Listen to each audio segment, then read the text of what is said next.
Bienvenue sur Africa 24 Décryptage reçoit Carlos Lopez, le secrétaire général de la CEA, la Commission économique des Nations Unies pour l'Afrique. Il nous présentera cette organisation et les différentes missions de la CEA. Alors Monsieur Lopez, bonjour, vous avez été nommé secrétaire général de la CEA, la Commission économique des Nations Unies pour l'Afrique.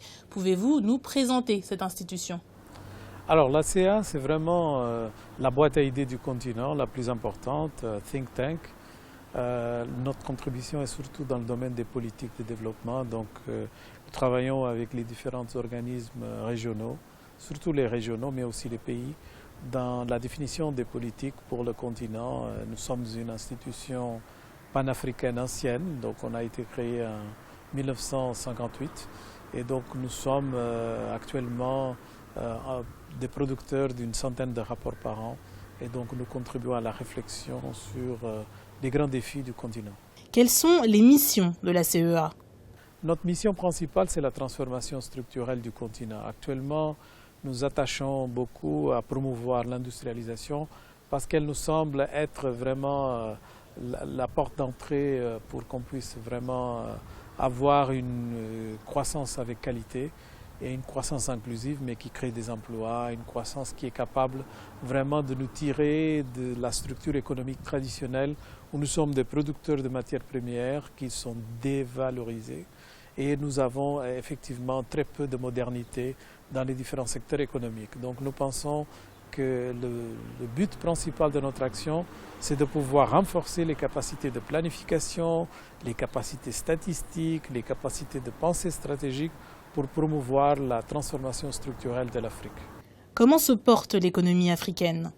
L'état des lieux n'est pas défavorable malgré cette turbulence que nous assistons actuellement avec les prix des matières premières, notamment du pétrole qui baisse et qui pourrait effectivement affecter la production africaine, surtout les exportations africaines en fait, parce qu'elles représentent à peu près un tiers de l'économie du continent. Mais nous sommes très optimistes par rapport aux tendances lourdes parce qu'elles sont favorables au continent, que ce soit la tendance démographique avec la croissance de la classe moyenne, que ce soit l'urbanisation, que ce soit aussi le fait que de plus en plus les pays africains font ce qu'il faut pour avoir beaucoup plus d'investissements dans les domaines qui comptent pour la transformation, notamment les infrastructures qui vont permettre des débouchés pour une agro-industrie qui est naissante, le fait que nous avons aussi la possibilité de moderniser les services. Nous avons vu avec les télécoms que c'est tout à fait à portée de main pour l'Afrique et nous avons vu que la valeur ajoutée qui est créée avec le boom des services que nous sommes en train de vérifier dans le continent est tout à fait une tendance qui permet d'encadrer beaucoup plus de transformation, notamment en création d'emplois. Face à la chute des matières premières, comment est-ce que l'Afrique s'organise ? Nous avons vu une chute assez importante des prix, nous avons aussi vu une petite récupération depuis et nous sommes convaincus que d'ici la fin de l'année, si on étudie un peu le marché pétrolier et les coûts de production des différents pays, des différents investissements dans le secteur, nous pouvons compter avec une reprise partielle de cette chute. Il y avait un excédent de production qu'il faut maintenant combler avec des mesures de politique et je pense que les pays africains sont en train de s'en occuper. Selon vous, comment peut-on doper l'économie africaine ? Je pense qu'effectivement, nous avons besoin au moins de 7% de croissance économique pour pouvoir reprendre un peu les conséquences de la courbe démographique et aussi pour transformer la réalité dans une période relativement courte. Et nous avons le potentiel pour effectivement croire, l'ensemble du continent peut croire à une croissance à 2 chiffres. Et pour cela, il va falloir faire des réformes. Un certain nombre de pays les ont bien en cours et donc nous devons apprendre avec ces pays sur les possibilités réelles de transformation et nous avons énormément de bons exemples déjà en Afrique et à tel point que par exemple pour les investisseurs étrangers, l'Afrique est la deuxième région la plus intéressante en termes d'attraction d'investissement depuis l'Asie du Sud-Est selon le rapport de Ernst & Young. Donc ce n'est pas rien.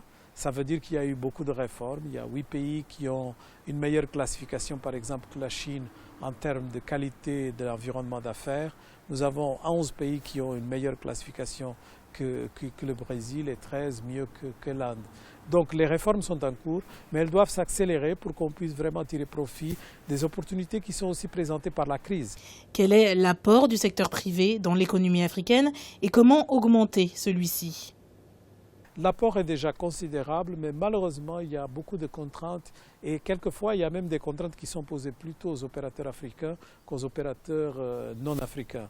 C'est le cas, par exemple, du transport aérien où nous avons un potentiel de croissance gigantesque et nous donnons plus de conditions favorables aux opérateurs européens et autres que, par exemple, aux compagnies aériennes africaines de pointe. Et nous avons effectivement un débat actuellement sur la création du marché commun africain qui était un peu biaisé parce que c'était un débat plutôt politisé et donc qui voulait, en termes d'ambition, avoir l'intégration de l'ensemble des 54 entités d'un coup. Ça ne peut pas se faire, bien sûr, ça ne s'est pas fait dans les autres régions qui ont une grande croissance de l'intégration régionale. Et aussi, avec l'intégration régionale, on est en train de pratiquer ce que j'appelle le smart protectionism ou le protectionnisme intelligent, qui est un protectionnisme qui ne met pas en cause l'ensemble des règles dans lesquelles nous opérons, qui sont nécessairement pas favorables à l'Afrique, mais qui les étudie avec intelligence et essaie de trouver les bonnes réponses pour qu'on puisse faire des réformes intelligentes. Est-ce que l'émergence des pays africains à l'horizon 2035 est encore possible ? Tout à fait. Non seulement c'est possible, mais disons que les gens sont plutôt optimistes parce que vous voyez, en termes de consommation, nous pouvons dire 2/3 de la croissance africaine vient de la consommation. En termes de consommation, nous avons déjà démontré que l'Afrique a de l'avenir. Le problème, c'est que cette consommation ne produit pas nécessairement une transformation de fonds, ça peut créer des inégalités, ça peut créer une modernisation de certains secteurs comme les télécoms et les services financiers sans nécessairement toucher le reste. Nous ne voulons pas ça, nous voulons vraiment des économies qui se développent avec beaucoup plus de structure et d'allure et qui permettent effectivement de tirer profit du fait que l'Afrique a des avantages démographiques, des tendances lourdes à sa faveur, mais elle doit faire beaucoup plus en termes de réformes.